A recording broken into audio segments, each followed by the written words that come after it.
Welcome to Gripping Tales. Are you ready for today's video? It starts now. Taxi drivers spend their nights navigating dark streets, picking up strangers, and going to places most people avoid after dark. They see the city at its worst, the desperation, the danger, the things that happen when the sun goes down. And sometimes, they encounter passengers or situations that cross the line from uncomfortable into genuinely terrifying. What I'm about to share with you are 4 true accounts from taxi and rideshare drivers who experienced something they'll never forget. These aren't urban legends or stories passed around online. These are real incidents, some reported to police, others kept quiet because the drivers were too shaken to talk about them. After hearing these stories, you might understand why so many drivers now refuse to pick up fares after midnight, and why some have quit the profession entirely. Let's begin with story number 1, the repeating passenger. In 2019, a taxi driver in Chicago named Marcus had been working the night shift for about 3 years.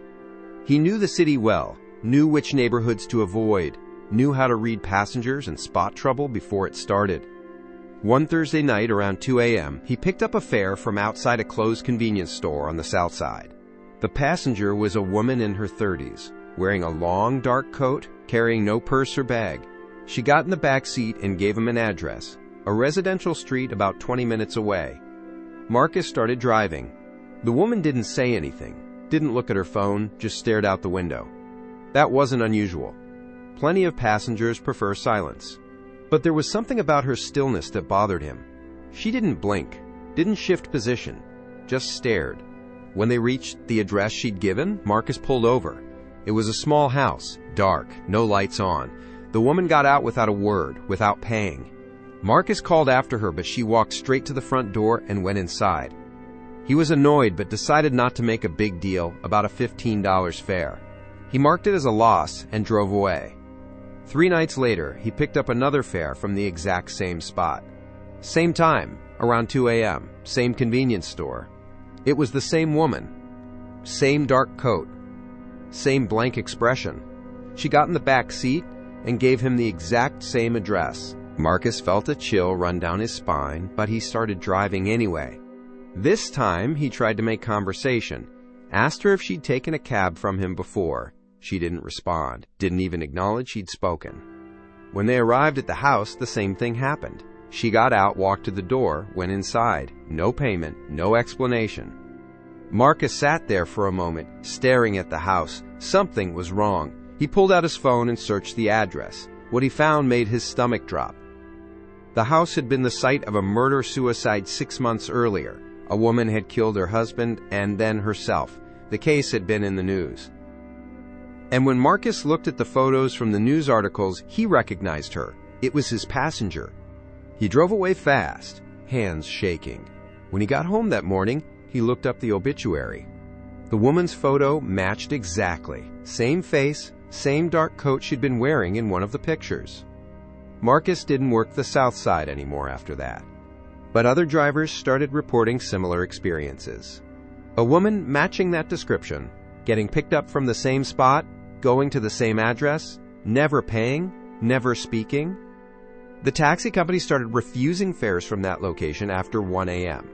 Officially, they said it was due to, quote, safety concerns in the area, but the drivers knew the real reason. One driver claimed he picked her up and, halfway through the ride, looked in the rearview mirror to find the back seat empty. The doors hadn't opened, she was just gone. He pulled over, checked the entire car. Nothing. No one. Marcus still drives a taxi, but in a different part of the city now. He never talks about what happened, but his wife says he sometimes wakes up in the middle of the night, panicked, saying he can see her face in the rearview mirror, that blank, unblinking stare, going nowhere, forever trapped in the same ride. Sometimes the horror comes from picking up passengers who shouldn't exist, but other times the danger is very real, very human, and very much alive. Story number 2, the locked door. This story comes from Sarah, an Uber driver in Portland, Oregon, who worked primarily Friday and Saturday nights to make extra money while she was in graduate school. In November 2020, around 11 p.m., she accepted a ride request from downtown. The pickup location was outside a bar that was still open despite COVID restrictions. Her passenger was a man in his late 20s, wearing a black jacket and jeans. He seemed friendly enough, smiled, said hello, and confirmed his destination, an address in a residential neighborhood about 15 minutes away. Sarah started driving. Everything seemed normal for the first 5 minutes. Then she noticed that every time she glanced in the rearview mirror, the man was staring directly at her. Not at his phone, not out the window, just staring at the back of her head with an expression she couldn't quite read. She tried to ignore it, but the staring continued. After another few minutes, she noticed something else. He had slowly moved forward in his seat. He was now sitting on the edge of the back seat, leaning toward the gap between the front seats. Sarah's instincts kicked in. She subtly checked that her doors were locked and made sure her phone was within reach. She thought about canceling the ride, but they were on a dark residential street with no one around. She decided to just get him to his destination as quickly as possible. Then he spoke. "You're very pretty." Sarah didn't respond. The compliment felt wrong. Not the words themselves, but the tone. Flat, emotionless. "I like your hair," he continued. "I like the way it would feel." Her heart started racing. She could see him in the mirror now, still leaning forward, still staring. His hand was on the back of her seat. "You know," he said, his voice still eerily calm, "these child locks are interesting. You can lock the back doors from the front. The passenger can't get out unless you let them out." Sarah's blood ran cold. She'd heard about this, about drivers trapping passengers. But why was he bringing it up? "But what people don't realize," he continued, "is that it works the other way too. If I lock these doors from back here," she heard a click, "you can't get out either." Sarah immediately tried her door. It didn't open. She hit the unlock button. Nothing. He'd somehow engaged the child locks and disabled her controls from the back seat. Something that shouldn't have been possible, but he'd clearly figured out how to do it. "Now," he said, and she could hear the smile in his voice, "why don't you pull over somewhere quiet and we can talk?" Sarah did the only thing she could think of. She didn't pull over. Instead, she accelerated and drove straight toward the nearest police station, which she knew was about 8 blocks away. "What are you doing?" he demanded, his voice no longer calm. She didn't answer, just kept driving, running red lights, going as fast as she dared. He started yelling, demanding she stop the car. She heard him trying the doors, heard him kicking at the windows. But she didn't stop. When she screeched into the police station parking lot and started honking the horn, he finally managed to override whatever he'd done to the locks. He threw open the door and ran. 2 officers came out of the station. Sarah was hyperventilating, barely able to explain what had happened. They tried to pursue the man, but he disappeared into the surrounding neighborhood. The police examined her car. They found that he'd used a small tool, possibly a screwdriver, to jam the child lock mechanism in a way that overrode the driver's controls. He'd clearly done this before. They pulled her dashcam footage, but the man had kept his face angled away from the camera the entire ride, like he knew exactly where it was. When Sarah reviewed the ride request details, she found something chilling. The account had been created that same day. It had a generic name, no profile picture, and a phone number that was later found to be a burner phone. The destination address he'd given? An abandoned house scheduled for demolition. Police believed Sarah had narrowly avoided being the victim of a planned assault or worse. The man was never identified or caught. Sarah quit driving for Uber the next day. She still has nightmares about that flat, emotionless voice saying, "You can't get out either." Sarah's experience shows that sometimes the danger announces itself, but other times you don't realize how much danger you're in until it's almost too late. Here's story 3, the airport run. This account comes from James, a taxi driver in London who worked the Heathrow airport route in the early 2000s. One rainy Tuesday night around 10 p.m., he picked up a businessman who'd just arrived on a flight from Eastern Europe. The man was well-dressed, carrying a single small suitcase, and gave an address in central London. The fare would be substantial, a good end to James's shift. He loaded the suitcase into the trunk and started the drive. For the first 20 minutes, everything was normal. The passenger sat quietly in the back, occasionally checking his phone. Then, as they entered central London, the man spoke. "I need to make a stop. It won't take long." James agreed. Passengers often had to make stops. The man directed him to a side street in Soho, outside what looked like a closed office building. "Wait here," the man said, and got out of the car. He didn't take his suitcase with him. James waited. 5 minutes passed, then 10. After 15 minutes, he started getting worried. The meter was still running, but something felt off. He looked at the building. All the windows were dark. There was no sign of activity. Where had the passenger gone? After 20 minutes, James decided to check on the suitcase. Maybe there was a business card or something that would tell him more about this passenger. He popped the trunk and unzipped the suitcase slightly. What he saw made him stumble backward. Stacks of cash. Not just a lot of cash. More money than James had ever seen in his life. Bundles of 50-pound notes, filling the entire suitcase. And underneath the top layer of cash, he could see the corner of a plastic bag containing something white. Powder. James immediately zipped the suitcase closed and got back in the driver's seat, his mind racing. This was clearly illegal. The man had to be involved in something serious. Drugs, money laundering, something that could get James killed if he was connected to it. He was reaching for his phone to call the police when the passenger returned. The man got back in the car like nothing had happened. "Let's continue," he said calmly. James's hands were shaking, but he started driving. His mind was screaming at him to go straight to a police station, but he was terrified. This man clearly had resources, clearly had connections. What if he was armed? James drove, following the original directions. Every red light felt like an eternity. Every turn felt wrong. The passenger sat in complete silence, which somehow made it worse. When they finally reached the destination, a luxury apartment building, the man got out, retrieved his suitcase from the trunk, and paid the fare. In cash, of course. He gave James a substantial tip. Then he leaned down to the driver's window and said very quietly, "You seem like a smart man. Smart men forget things quickly. Yes?"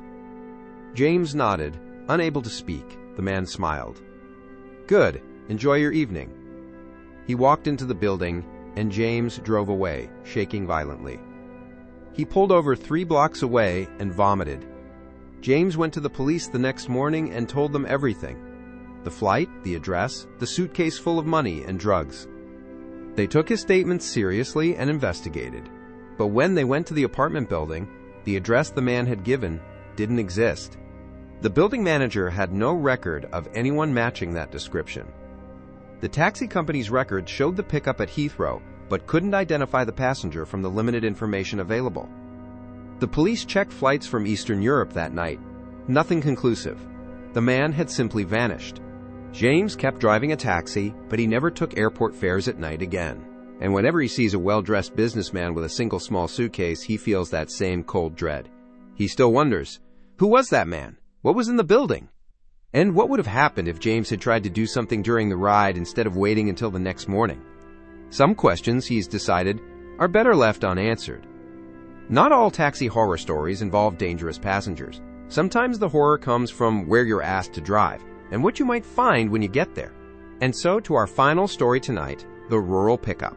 This story takes place in rural Australia, outside Melbourne, in 2018. A rideshare driver named Connor accepted what seemed like an easy fare, a pickup from a small town about 40 minutes outside the city. The request came through around 9 p.m. on a Saturday. The pickup location was a residential address, and the destination was Melbourne CBD. It would be a long, profitable ride, so Connor accepted. As he drove out of the city and into increasingly rural areas, he started to have second thoughts. The roads were getting narrower, darker, and more isolated. He passed through one small town that looked completely deserted. Every shop closed, no lights in any windows. Finally, he reached the address. It was a small, run-down house at the end of a dirt road, surrounded by empty fields. There was a single light on inside. Connor pulled up and waited. According to the app, the passenger should be coming out, but no one appeared.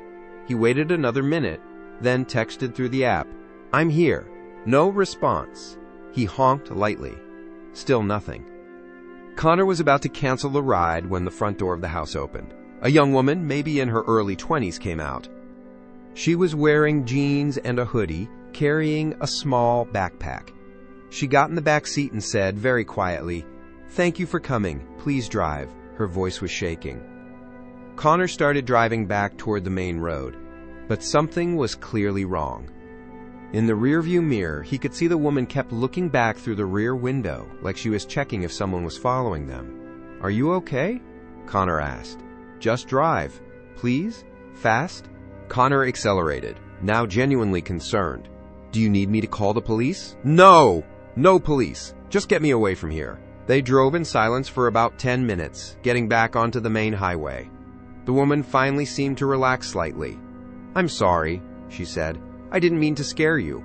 It's just, I needed to get out of there." "What happened?" She hesitated, then started talking. She'd been visiting a friend in that rural area, someone she'd met online. But when she arrived, she realized the situation was wrong. The friend was actually a man who'd been lying about his identity. He'd brought her to that isolated house. And there were other men there too. She'd locked herself in a bedroom and managed to request the ride through her phone before the men realized what she was doing. She'd climbed out through a window and waited by the front door, hoping Connor would arrive before they found her. Connor's blood ran cold. He immediately asked if she wanted to go to a police station. This time she agreed. They drove to the nearest police station, and Connor waited while she went inside to make a report. Police took her statement and investigated the property. What they found confirmed her story. The house was being used as a base for a trafficking operation. 3 men were arrested that night, and evidence suggested there had been other victims who hadn't been as lucky as the woman Connor picked up. The woman, whose name Connor never learned as she remained anonymous in the investigation, had escaped what could have been a nightmare far worse than just a scary ride. Connor was thanked by police for his role, though he insists he didn't do anything special, just picked up a fare and drove. But he thinks about that night often. What if he'd canceled the ride because it was too far? What if he'd refused to wait when no one came out immediately? What if he'd insisted on following the exact route the app suggested instead of speeding when she asked? The rideshare app gave him a 5-star rating and a thank you message from the passenger. It seemed inadequate for what had actually happened. Connor still drives, but now he pays much closer attention to his passengers, especially when they seem nervous or scared. He learned that sometimes the quickest way to help someone isn't to ask questions, it's just to drive. Connor's passenger was lucky. She escaped. But not every taxi ride with a terrified passenger has such a clear resolution. These 4 stories span different cities, different decades, and different kinds of horror. From the supernatural to the all-too-human dangers that lurk in the dark. But they all share one thing. They happen to people who are just trying to do their jobs, driving strangers from one place to another. Taxi and rideshare drivers see a side of the city most of us never experience. They navigate the hours when the world is asleep, when the streets belong to whoever's desperate or dangerous or lost enough to be out there.